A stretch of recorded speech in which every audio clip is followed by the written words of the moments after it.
The highest calling of leadership is the growth and development of those that you influence. And I think that really instilled in me a deep responsibility to invest into your people, and then watching them grow and the impact then that they have on their teams. We don't treat the residents any differently, of course. You wouldn't know who's in the building as an affordable renter or who is in the penthouse. Everyone gets treated the same. And it's about dignity and building that person's confidence to be able to thrive.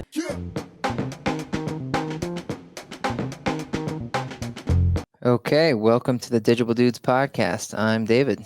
I'm Reed. This time we're doing an intro for Sheri Druckman, who we met. She's from Legacy, and we met her, was it NAA? Mm-hmm.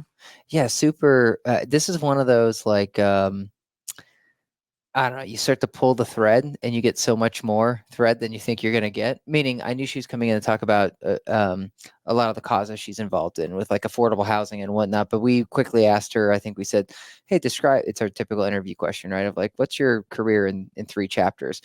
And I did not expect how far back that thread would go. And it's funny because I just checked her LinkedIn because I was like, because you thought she looked 20 years younger than she does. There's that. Yes, that was going to be my reason for that.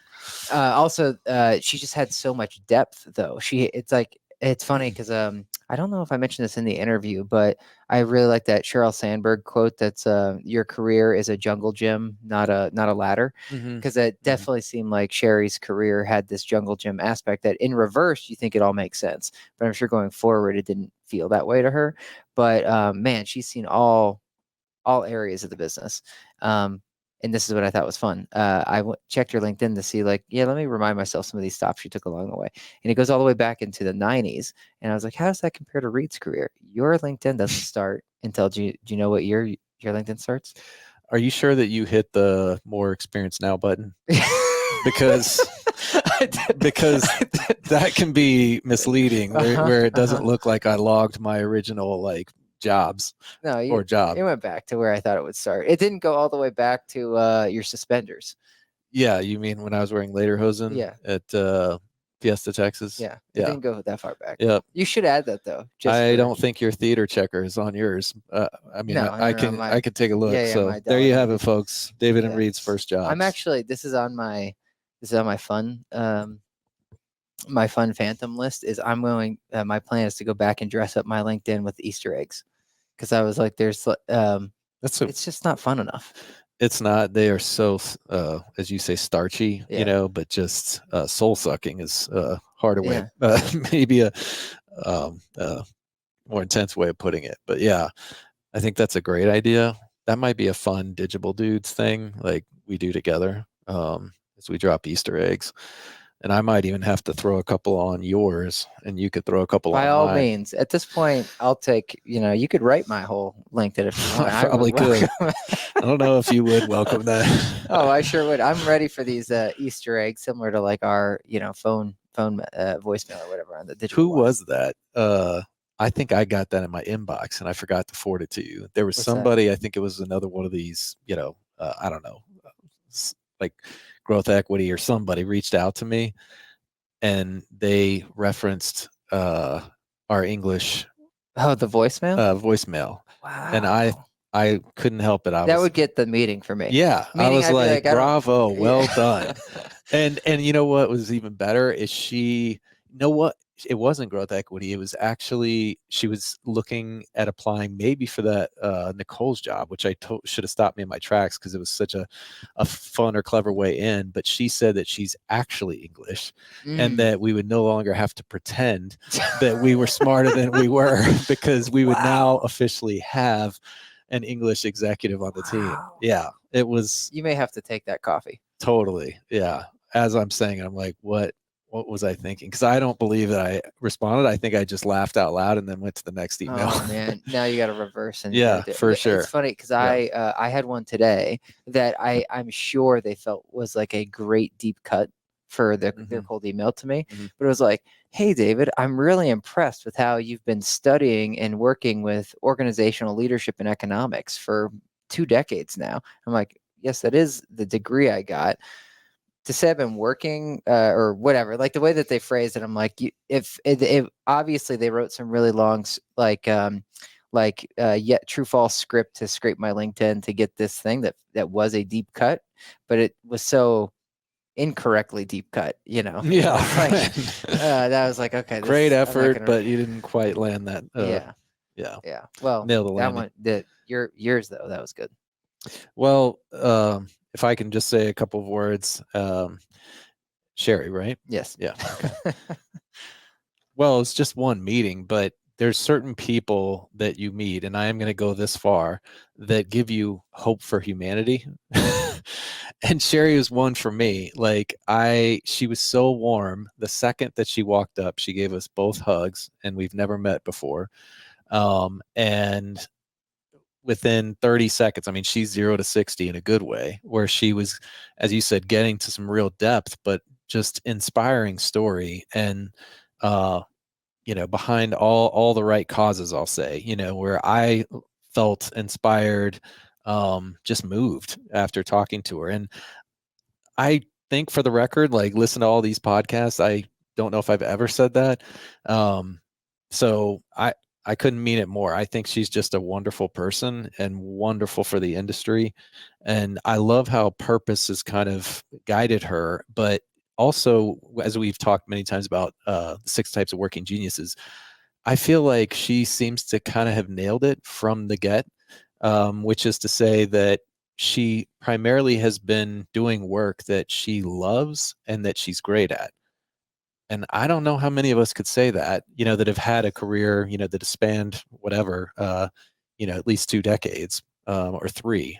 I mean, I wish I could tell you that when I was wearing lederhosen that I was doing what I was great at and that I thoroughly enjoyed it, but that's not the case. But if you listen to this podcast and if you know her, I think you'd agree, for the most part, since she got into the industry, she's been checking both those boxes and then getting bigger and bigger opportunities. And now she's affecting the whole industry with, the board seats that she holds and, the advocacy work that she's doing. And it's just fantastic. So yeah, could not give Sheri a bigger endorsement.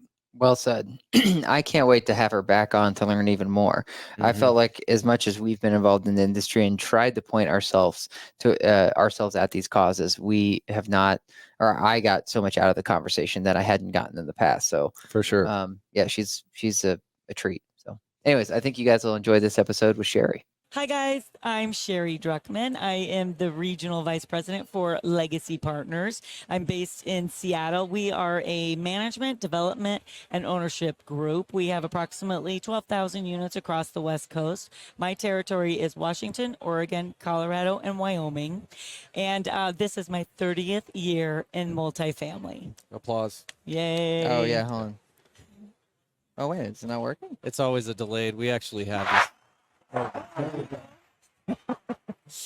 Sorry, it took time to fire up the crowd. Yeah, they were a little asleep. So anyways, you were saying? Yes, so I'm saying 30th year, and I was asked earlier how many apartmentalizes I have been to, and it's countless, because each year I get more energized than the next, and who's keeping track when you're having such a great time?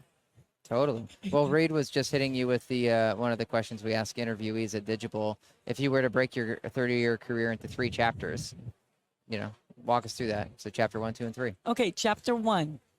Never thought in a million years I'd get into multifamily. Completely fell into it. So that's my ramp up period. Okay, learning about the industry, all the different asset classes. When I first moved to Seattle in '94, it was supposed to only be a 2-week visit to my twin sister who was studying at the UW. And I fell in love with the city, went down to the local business careers office at the temporary agency, and they placed me at a community or at a company on Lake Union that had all of these different asset classes: apartments, commercial, retail, industrial, and moorage, which are boat slips, basically, on Lake Union. So you can't ask for a better introduction into commercial real estate. I did that for several years and fell in love with just the variety of the position and completely different every single day.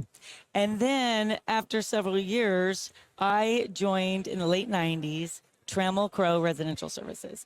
And I think that was a game changer for me to for the next 25 years, was having that foundation of such an incredible company to instill integrity, doing things the right way, best in class. And I think because of my introduction to such an outstanding organization, was what I built on all those years. Now, fast forward to decade. Well, I'll go back and say my introduction when I joined Trammell Crow was to be a lease up specialist.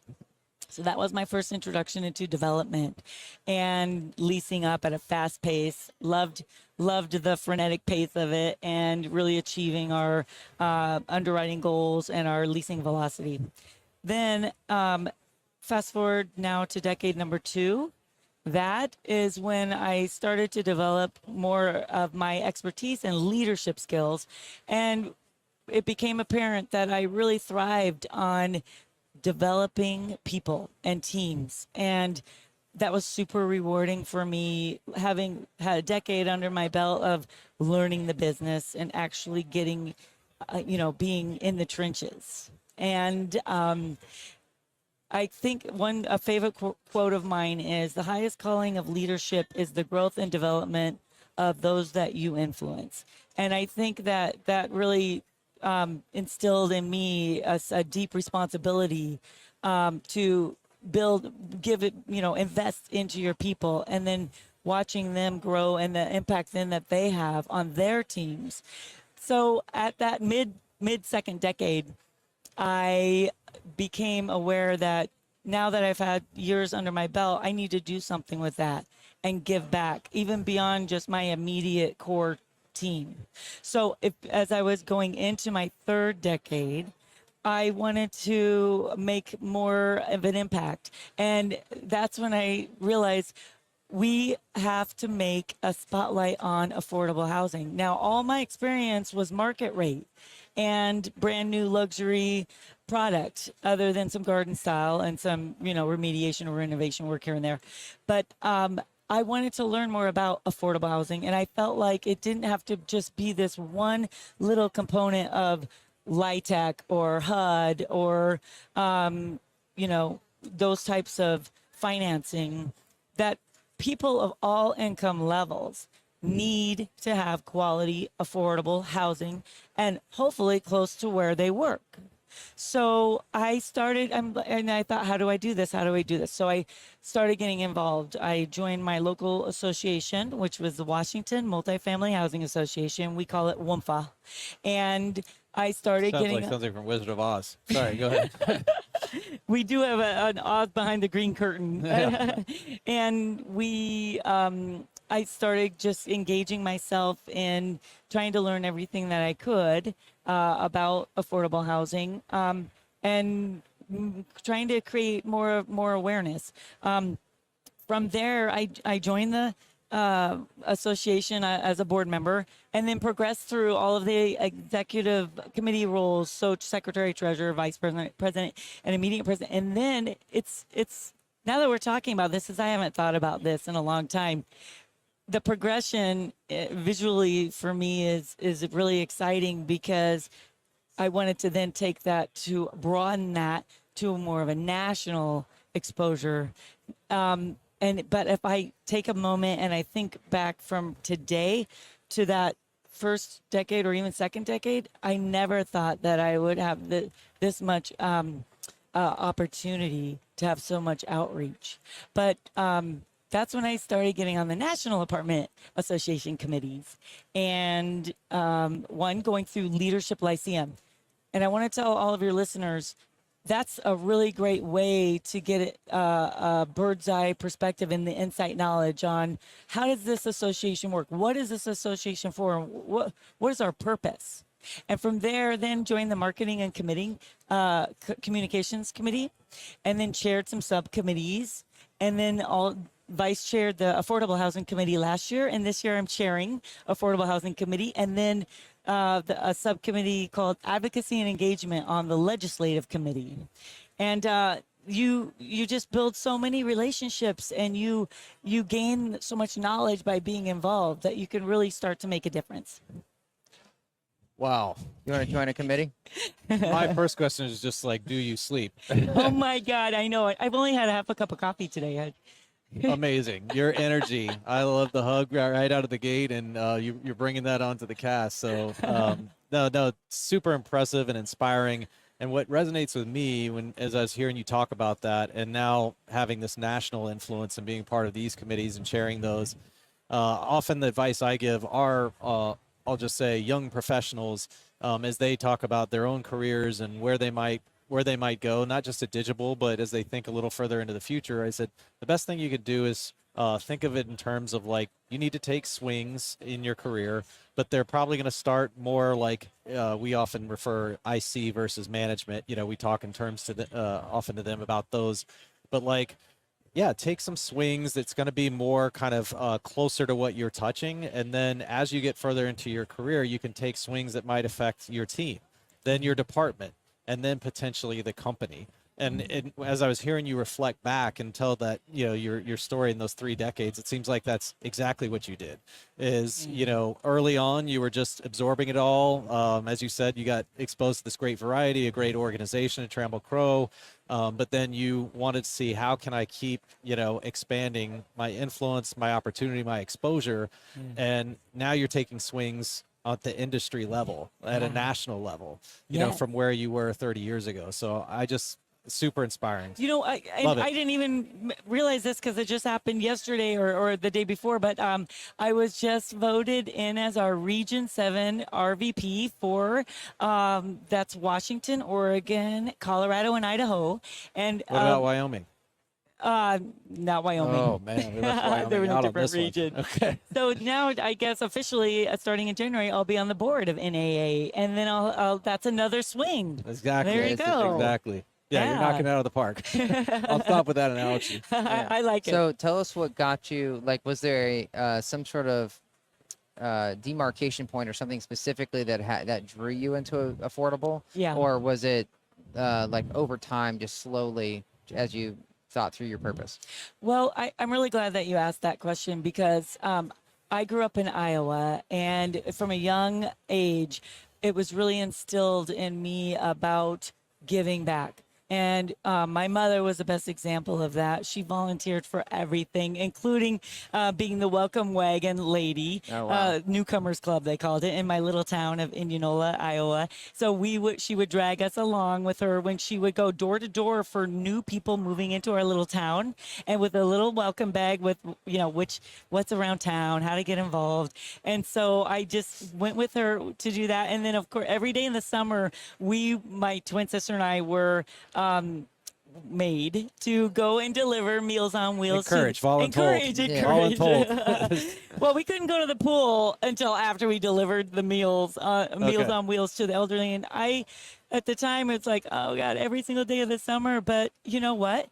We were I remember vividly as a young girl being so aware in the moment that this person coming to the door to get this little hot meal that this little girl is bringing up to the door, I could be the only person the entire day that they interact with, that they even see, that they talk to, and giving to them and the difference that made for them, and that's so powerful.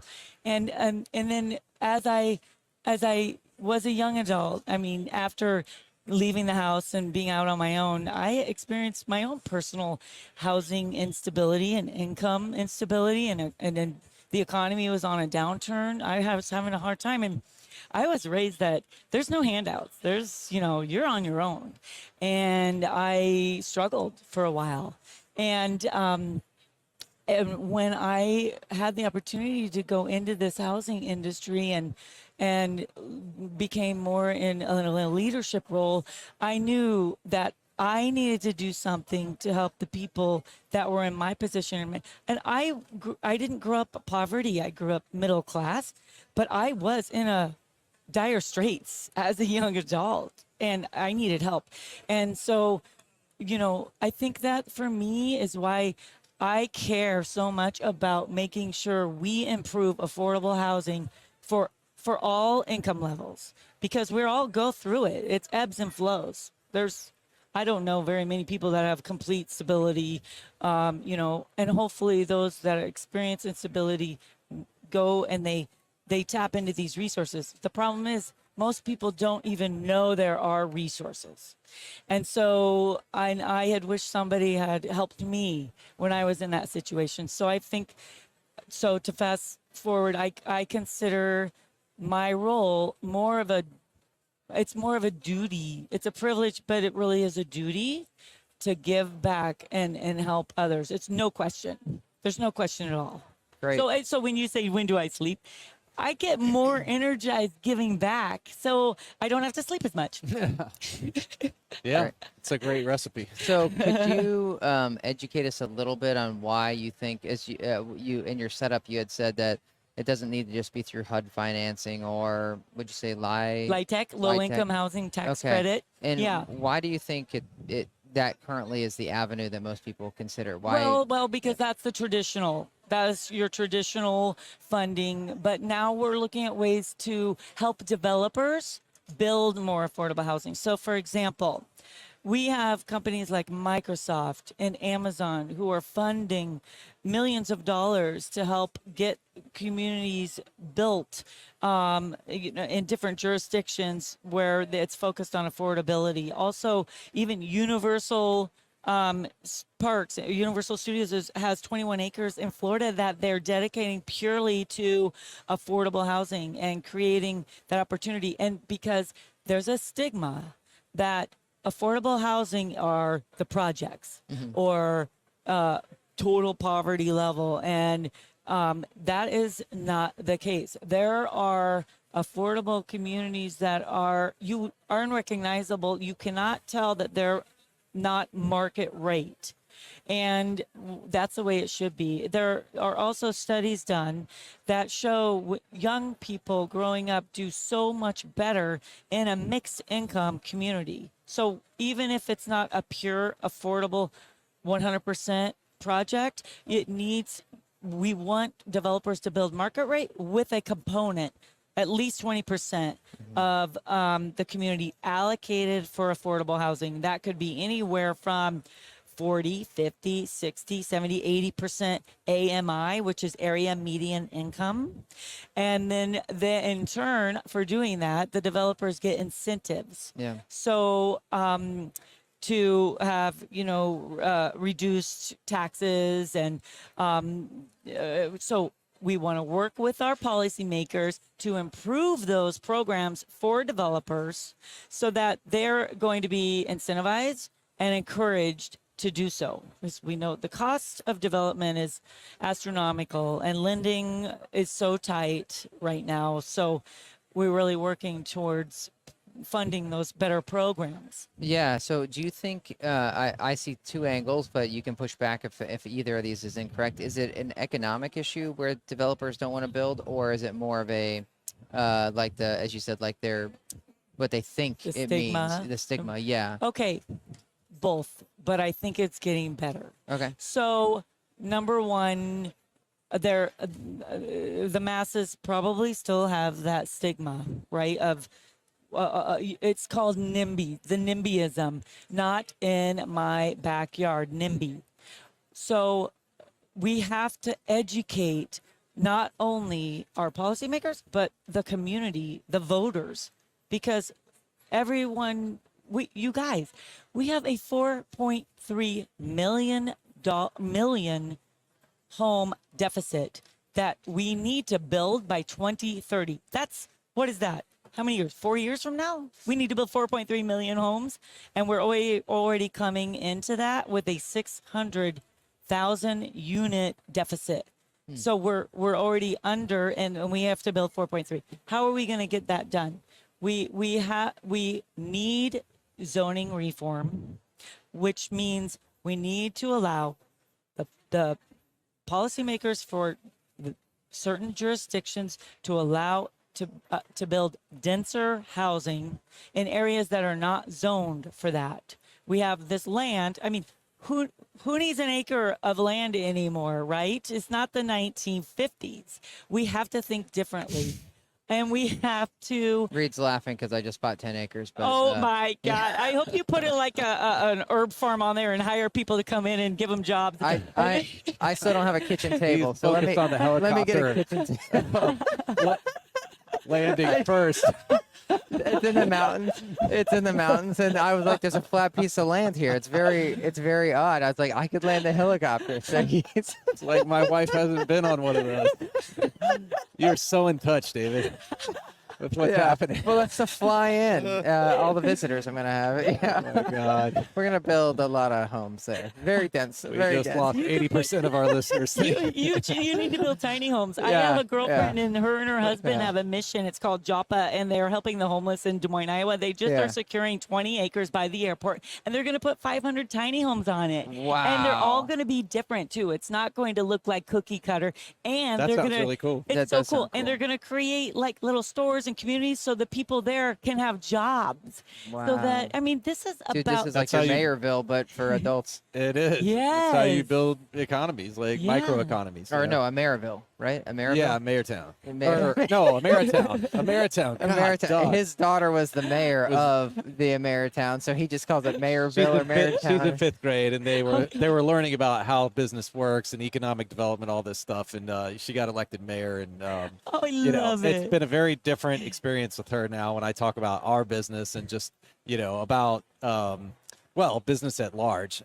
She's contributing in a far more meaningful way, and I love it. It's great. love it. She's Education should start early. We need her in the office. We need her in She'll join a office committee. to create good policy. You know what? That's what this is all about, shaping legislation. We have to be part of the change. Yeah. We have to. They need our voice. And housing is the most important thing. You Totally. can't have a job without good housing. You can't have stability. You can't have a family. It's so everything. It's central for sure. Yeah. So you were talking about the zoning. Yeah. That was just out of curiosity, but where is affordable housing being developed primarily right now, or most? Okay. Well, let's get Because back to that. I just assume, as you talk about the NIMBY, that it's not going to be in kind of central, urban, or prime locations. So when you say sometimes you may not even realize that that's an affordable community because it does look so good and all that stuff. I think location, and that's where all the luxury are going to be. That's where the money is going to go. So yeah, could you speak a little bit more to where the development of affordable housing is today, and is that I'm are you glad you asked. anticipating any change there? Or is Yeah, absolutely. I'm so glad you just asked that question. Number one, and I want to say, when we're talking about NIMBYism, that's when we say we have to educate our policymakers, but also the voters, because I'm so pro YIMBY. Yes, in my backyard. Yes, in my backyard. YIMBY. get those pins? Yes, and we also have great news. We have the YIMBY Act, which has passed the House and unanimous bi-party. I thought you 40 coined YIMBY. Oh. This is actually a thing. Okay. Oh my God! There's yeah, a YIMBY it's a Act. major, Yeah. major Wow. thing. Wow, okay. Yeah, this is a huge effort on housing advocates to get more housing where people need to be housed, which is not far from where they work. Right. Another thing I want to make sure that you and the listeners are aware of is something called TOD. That's Transit Oriented Development. TOD. So, for example, Legacy Partners, the company that I work for, we develop market rate up communities with a mixed income affordable component. And so we have projects that are opening up right now that are TOD projects, transit oriented development sites. So in Redmond, Washington, we just opened East Line Grand, and it's 311 units, literally off the Link light rail, which is a brand new light rail that Sound Transit is building from Seattle to the east side. It'll open up right by our community in 1 year, and we have our second phase will be coming in 8 months. Another 312 units right there. So in the heart of a city, which is really close to Microsoft, which is Redmond. We have now 623 units that we're bringing to the city right off the light rail, and another project in Bellevue, which is immediately off one of the stops. So it's important that we bring in all of this to where people, close to where people work. Now, back to the NIMBYism. There's a project that's slated to go up right down the street from us, and it is slated for affordable housing. The town is up in arms. You've got the NIMBYs, not in my backyard, that are fighting, saying, no, we don't want your affordable community here. It'll ruin everything. People are going to be sitting in the park doing drugs and trash and urinating everywhere, and that's not going to work for us. But so we have to find ways to educate people that this is well, one, it's a need. Number two, that's not going to always be the case if there's a proper management and wraparound services and vigilance on handling the program. We have to overcome NIMBYism. So this YIMBY Act is it passed unanimously in the House. It needs to pass to be fully adopted, and we expect that soon. But building where people work and making it, I mean, some people have 2-hour commutes into their works. How's that for family life? How's that for gas costs? That's just draining. You painted a picture of some of those stereotypes. I'm not going to rehash those, but just in how people think about affordable housing and what that looks like. I'm wondering, almost more from a data side, because when you say we need to educate, some of the biggest fallacies, that are tied to affordable housing. And one of those I'm just going to ask you point blank, and there may be some asterisks or qualifiers here, but is crime rate. So I'll just say myself, I live in the burbs, just south of downtown Denver, and I don't know, actually, to your point, I don't know if it's mixed income, if it's affordable housing, but a community did just get developed down the street from us that seemed well, I'll just say it was a surprise, and I wasn't bothered by it. I was curious. I was like, we have all these almost like, I mean, now I'm going to have to talk about my insecurities, but just, I'm all for diversity, gentrification, and I love that my girls are going to schools that they are experiencing that. But I'm also not immune or naive to recognize that we are in a more affluent area. And so when this project first was announced and developed, it just caught myself and my wife off guard. And she was like, well, I wonder what this is going to mean for our area, our communities. I was like, it's a great question. We can obviously join some of these meetings, but where I'm going with this is, I think one of those instant assumptions or fears with affordable housing is that crime rate goes up. So I'm not hitting those, like you talked about, the people drunk or urinating and all that stuff. I think that's the extreme. Yeah. But would that be one of the key data points to bring to homeowners, the developers themselves, is that no, in fact, crime rates don't skyrocket anytime you bring in affordable housing or mixed income. Yes, and I'm glad you brought that up. One thing we like to say in the industry is crime has no address.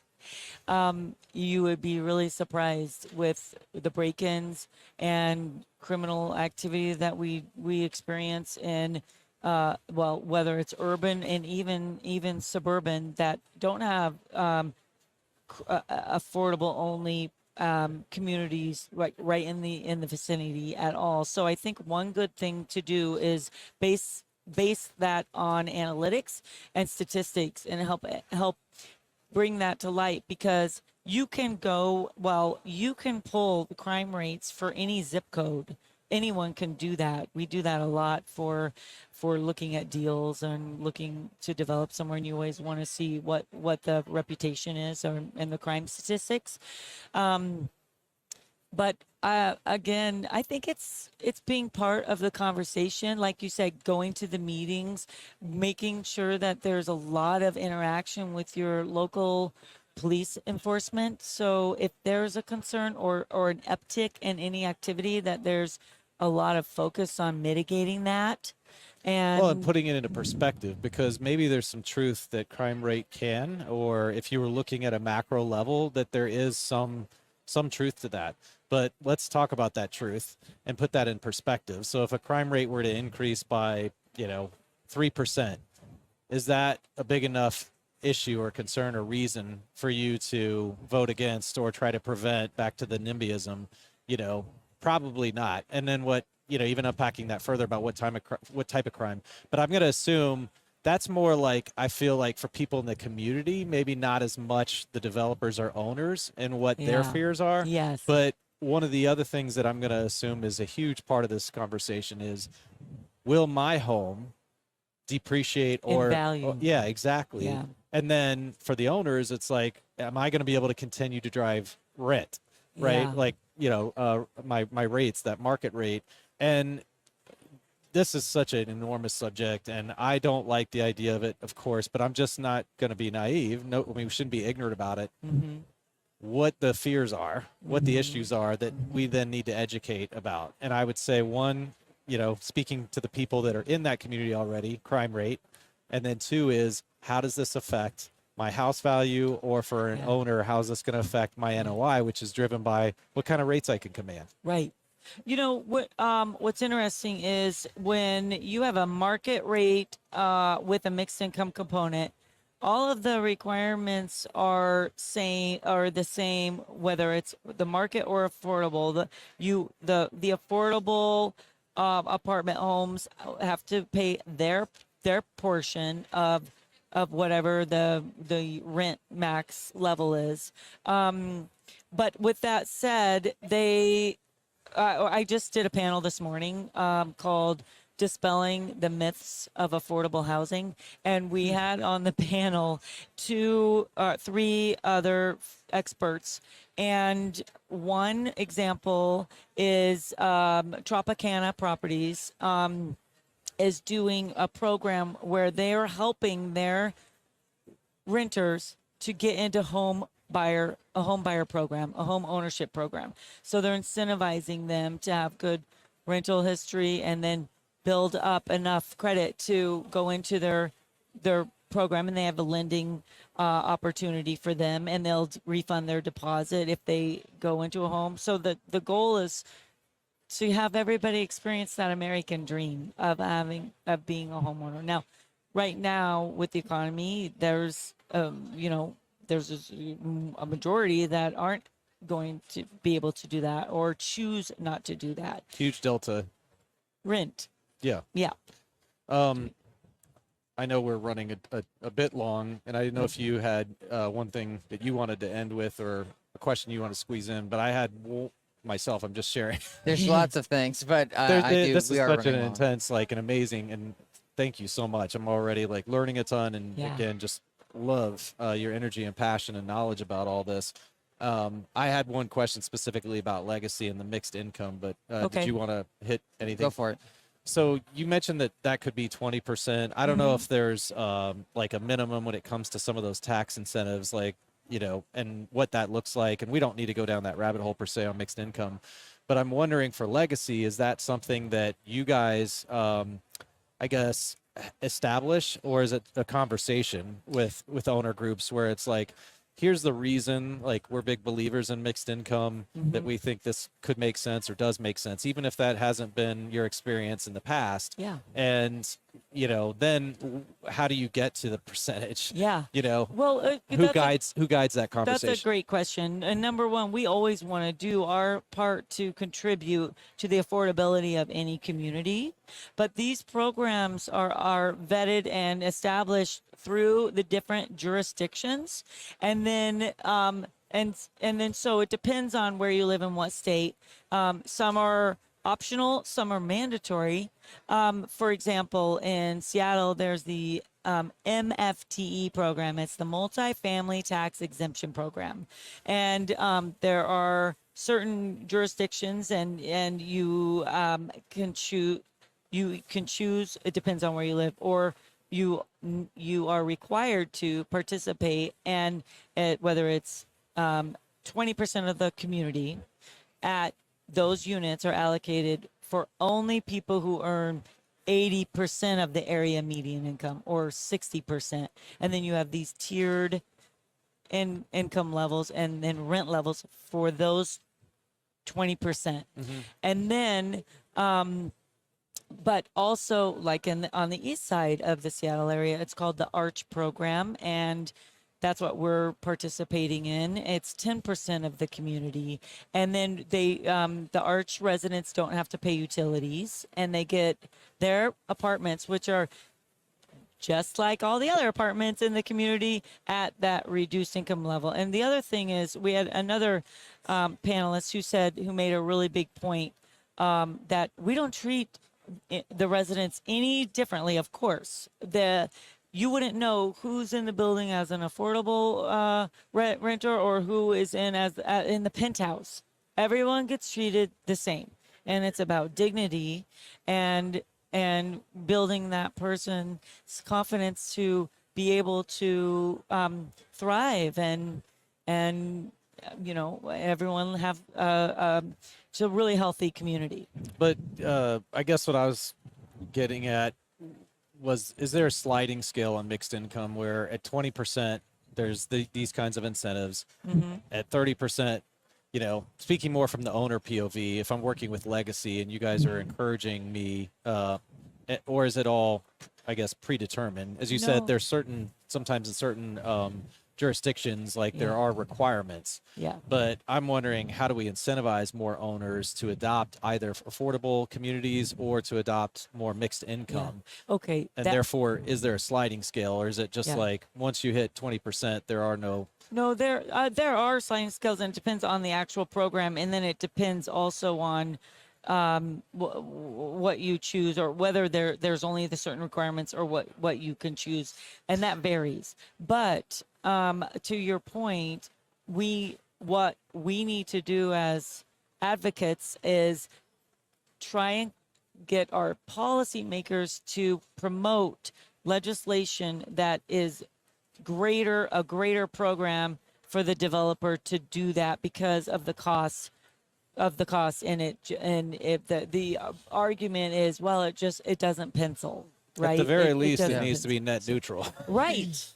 Yeah. And with greater, and I just also note that I'm a huge proponent as housing advocates are on improving the Section 8 Housing Choice Voucher. That's HCV, Housing Choice Voucher, and making the program more robust. We had the privilege of having Richard Monacchio from HUD and in our Affordable Housing Committee meeting this week, and talking about how we can work better with HUD and Section 8 to get more owners to incorporate the adoption of Section 8 into their communities. In Washington, it's in the state of Washington, it's the law that you have to accept Section 8.